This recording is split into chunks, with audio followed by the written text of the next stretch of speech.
In December of 2016, Atlus officially announced their first new IP since Catherine, released in 2011. This new IP would be directed by none other than legendary Atlus developer Katsura Hashino, well known for his involvement with the Persona series, most precisely Persona, but also Shin Megami Tensei 3 Nocturne. The game wouldn't be part of the Megaton universe and would be a medieval RPG called Project ReFantazio. In June of 2023, after years of silence, Atlus finally unveiled Metaphor ReFantazio to the world. Legendary Persona and SMT composer Shoji Meguro is on board, as well as artist Shigenori Soejima joined the development team to make Metaphor ReFantazio a pillar IP for Atlus. Today, I am extremely grateful to share my experience with Metaphor ReFantazio after playing the first 3 hours of the game in New York City alongside a bunch of great content creators during a preview event. Massive thanks to ATLUS West for this crazy opportunity. For this preview, I want to say that the game was played and footage was recorded on a Xbox Series X. I will start by going over the story and impressions of it, then I'll talk about the characters and voice actors, then I'll give you details about the actual gameplay, combat, calendar system, bonding events, and more. Then we'll talk tone, setting, soundtracks, visual, and general presentation for Metaphor. So if you enjoyed my preview, please share it around with your friends and give this video a thumbs up. It's a massive help. After my short play session with Metaphor ReFantazio, I am convinced that the story will be of huge importance in this game. It's year 785 in the United Kingdom of Uchronia. 8 different tribes are driven into chaos after the king gets assassinated. The thing is, the murderer is a prominent figure in Uchronia and he left no evidence whatsoever. No matter where you go, anxiety is very high and it can be felt when talking to people of the kingdom as the race for the throne begins. The loss of a king who had big plans for the world to become a place where everyone is equal, just like in a fantasy novel. You take the role of a young Elder, a small tribe in Uchronia. Being an Elder, you have a power from birth, the ability to use magic without any weapons to do so.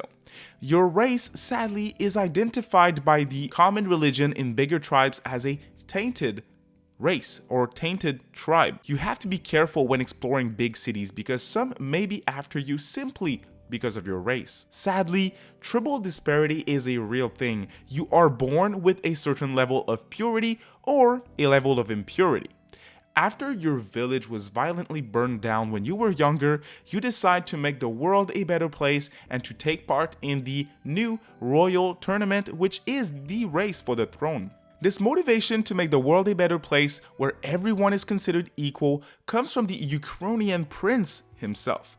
The prince was supposed to become king if the king were to die, but a deadly curse was placed on him before the king actually passed, all part of a certain person's plan to become king. Why did the prince's goal become yours? Because the prince is actually your childhood friend. The prince's dream to make the world a better place comes from his book, which describes such a world. A book that he gave you. Whoever wins the tournament gets a seat on the throne as king.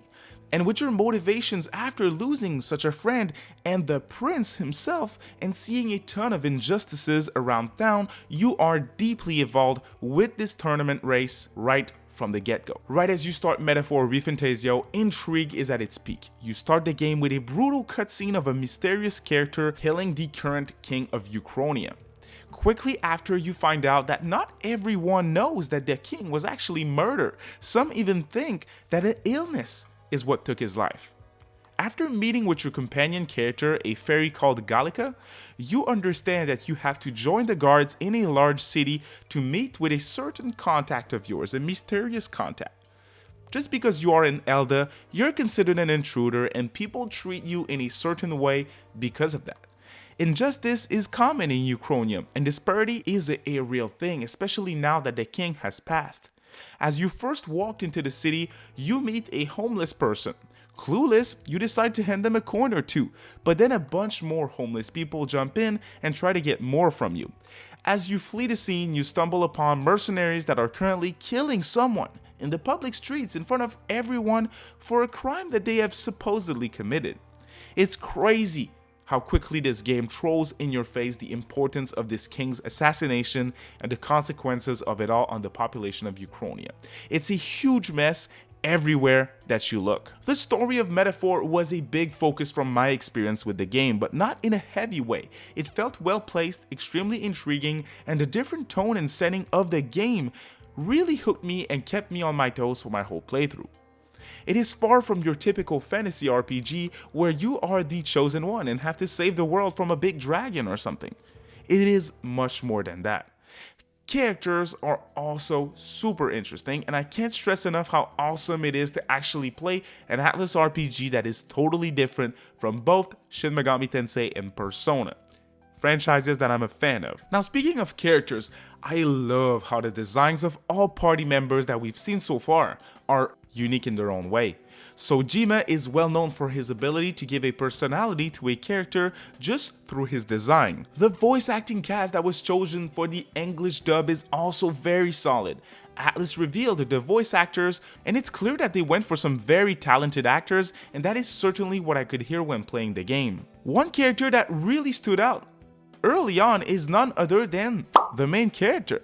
The protagonist of ReFantazio is voiced, and this is a very welcome change in my opinion versus most recent ATLUS titles where protagonists are silent. After only a few hours of game time, I can already tell that I'm going to adore the protagonist and his calm and naive personality. I can also tell that he won't be this generic bland character. Interactions between the MC and other characters are already very interesting because of his voice, and it felt like picking dialogue options made more of an impact that it generally does in games like Persona or SMT. Another character that has a very prominent role early on is Stroll. He's a young noble from the Clemmer tribe who has a strong sense of justice and won't hesitate to defend our little shy protagonist from the injustice of this dark world. I also got a look at Galika, your fairy companion. While she's also pretty present early on, she doesn't have as much dialogue from what I've heard, but still I can tell that she is different from other companion characters and doesn't feel like a typical trope of a companion character, at least for now, at least early on. I can't wait to see the deal with her and why she is with the protagonist on his journey. Both these two characters had the biggest role early on, and I can already tell that the characters in Metaphor ReFantazio will be beloved by the fans because of their strong personalities that goes beyond a typical JRPG trope of a character, plus their backstory seemed to be very deep and in-depth, which is going to be very interesting. Alright, so now it's time to talk about the gameplay of Metaphor ReFantazio. I played Metaphor ReFantazio on normal mode, and I went through 3 different bosses. This wasn't clarified to me, but my bet would be that 2 of them were mini bosses and 1 of them was a real big boss with a special and unique mechanic to beat them. I have to say that playing on normal, the game isn't hard. I only died once during my time with the game, and that was against an enemy on field during exploration of a way higher level than me that I wasn't actually supposed to fight. I was supposed to flee the scene. Let's start by talking about combat, since I'm aware that this hybrid combat system is one of the main differences of this game versus other ATLUS RPGs. Metaphor ReFantazio features a hybrid combat system, which is a mix of action-based combat and turn-based combat. It's actually very simple to understand. If you meet an enemy during exploration, you can analyze the enemy with a click of a button to see their stats and level, and then decide whether or not you want to engage in battle. A low-level enemy will be glowing in blue, same leveled enemies in yellow, and higher level enemies in red. If you see a lower leveled enemy, you can destroy them by just attacking them in action-based sequence in the overworld directly, and you will defeat them, gain experience and items just like if it were a regular turn-based encounter. If you encounter an enemy of a similar level or higher level than you can also damage them before heading into a regular turn-based battle. If you succeed with your attacks, you start the battle with the first turn and an advantage against the enemy since it will already be damaged from your previous hits. If you fail, it's the opposite. The enemy gets the upper hand. The action combat is fairly simple. You mash a button to damage the enemy, and you have a dodge button that kind of feels out of a Soulsborne type of game. It's simple, but it feels great. When you're doing attacks, it feels responsive and very fast-paced, but from what I've played, definitely not in depth. The depth comes from the turn-based battle system, which is the main combat system that is used for important encounters like bosses and again, most enemies that you'll meet. The turn-based battle system is very much out of Shin Megami Tensei, as it uses the press turn combat system that we all know and love. Exploit enemy weaknesses, spam buffs and debuffs, win. Otherwise, die. Still addictive, still good, but it also feels new since most of the moves that you can use are brand new moves and not out of Megaton titles. That being said, I did notice some of the moves that are named exactly like in Megaton, like a Tarukaja for example. It clearly is a minority of the moves though. The combat is still very fun, it feels more diverse now, and not having random encounters is something that I'm sure a lot of people are going to enjoy. I know the action-based combat surprised me with how fluid and fast-paced it is though. It needs to be said, the turn-based battles are also very fast-paced. You're in and out of battles almost instantly if you want to, and it kept me engaged for my whole playthrough. A new feature that they added to battles to make it more challenging and fun is called Unscattered Triumph. It speaks for itself really. If you win a battle without taking any type of damage, you are rewarded with more experience for your characters. This mechanic made me think in battle, even during easy battle, to gain more experience. Sometimes it is tempting to use the auto battle feature, but hey, if I'm not damaged, well then I'm gonna get more XP, you know? I liked it a lot. There is also a brand new formation system now. Allies that are placed in the front row will deal more damage with melee attacks, while allies placed in the back row will deal less melee damage but also take less damage from enemy attacks. I wasn't able to play with a full party, so for now, I cannot say if this formation system will be of huge importance or not, but I'm glad it's here, since it's another layer of strategy and complexity from the regular press turn combat system. Another small but very dope gameplay feature that this game offers is the ability to receive a clue on what to do or where to go from your companion character Gallica just by the press of a button.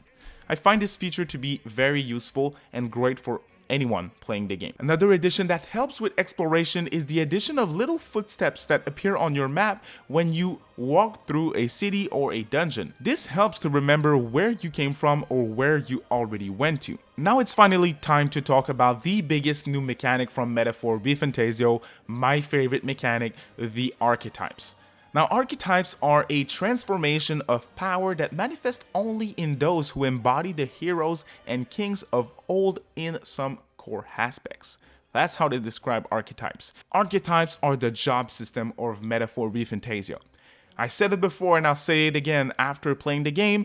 If you have played Final Fantasy V or Xenoblade Chronicles 3, the job and classes from these games are the archetypes of Metaphor ReFantazio.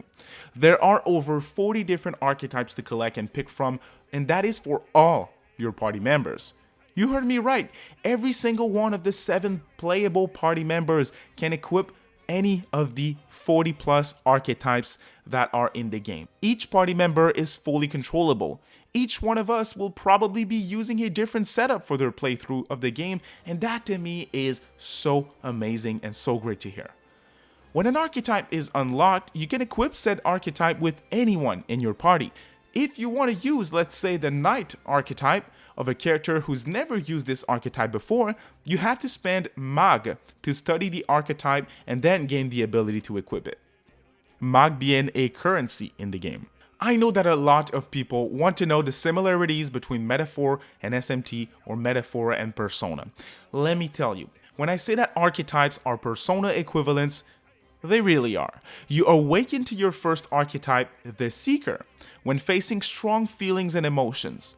Watching the protagonist awaken his first archetype, the Seeker, is very much like watching Makoto, Yu, or Joker Persona Awakening. Archetypes can level up on their own next to the main character who can also level up. When the MC levels up, you can choose how to distribute skill points, which will be very familiar to Shin Megami Tensei fans.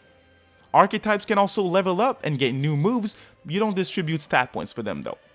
You can unlock new archetypes when deepening your bonds with other characters. That is something that is totally new and different in Metaphor, and a gameplay feature that will certainly prove itself useful for people who appreciate social interactions between characters. I experienced a few of the bonding events in Metaphor, but definitely not enough to give a proper opinion on how in-depth or not they will be.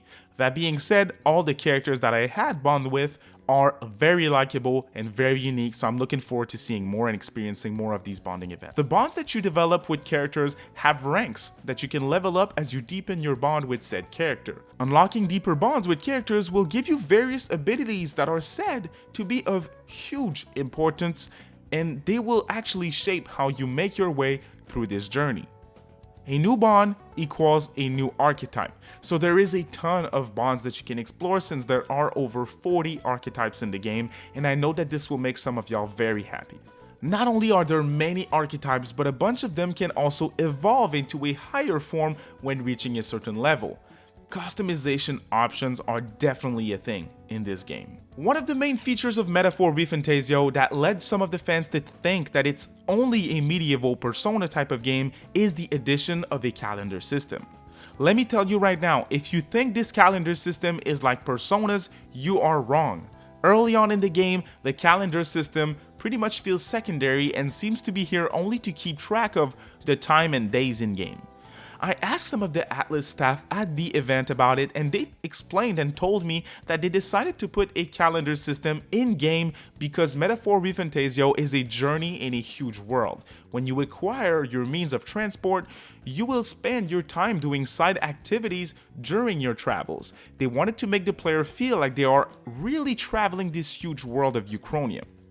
When traveling to a nearby location, you don't have a lot of time to do side activities, but if you travel across the world, well then more time will pass and you're gonna have to do more stuff. You're gonna have to spend more time doing side activities. I like the development team's vision of this system and I cannot wait to experience more of it. After hearing them explain it to me, I'm confident that it's way more than what it seems at first sight, and that is super exciting to me. In terms of presentation, Metaphor ReFantazio stands proudly next to titles like Persona 5 or Shin Megami Tensei 5 Vengeance. The game is extremely gorgeous, from the environments, which are very unique looking and different than anything else that we've seen before from ATLUS, to the unique and interesting character designs. It really is a treat to look at. The architecture in cities are also a treat. Everything is very grandiose looking and I am here for it. The opening section of the game is a fairly long cutscene of the king's assassination, and man do I love how the cutscenes look in Metaphor. It's insanely gorgeous during cutscenes, but also during exploration and during combat. Speaking of combat, the combat animations are so clean, very shiny, very detailed. The transitions from gameplay to cutscene is also extremely smooth and loading times are minimal. Shoji Meguro and his team didn't disappoint with how good the soundtrack actually is from the little bit that I heard. It's no surprise when the man composed some of the hardest soundtrack from all of ATLUS catalog though. The change in setting made me curious about the music, but this definitely didn't scare the team, which took on the challenge and composed what I think will be considered a legendary soundtrack amongst fans. Let me tell you guys that Metaphor ReFantazio is a serious Game of the Year contender. There is a reason why ATLUS took so long to develop and show this game to the world. If you are a Persona fan, do not sleep on Metaphor. If you are an SMT fan, do not sleep on Metaphor. And if you're simply an RPG fan who's never played an ATLUS game before, do not sleep on Metaphor. This game will be a classic in a few years. I loved everything about my experience with Metaphor ReFantazio, and October 11th can be here soon enough. Once again, thank you all so much for your support. This experience was mind-blowing and it wouldn't have been possible without your help. Play Metaphor, October 11th. Thank you, bye!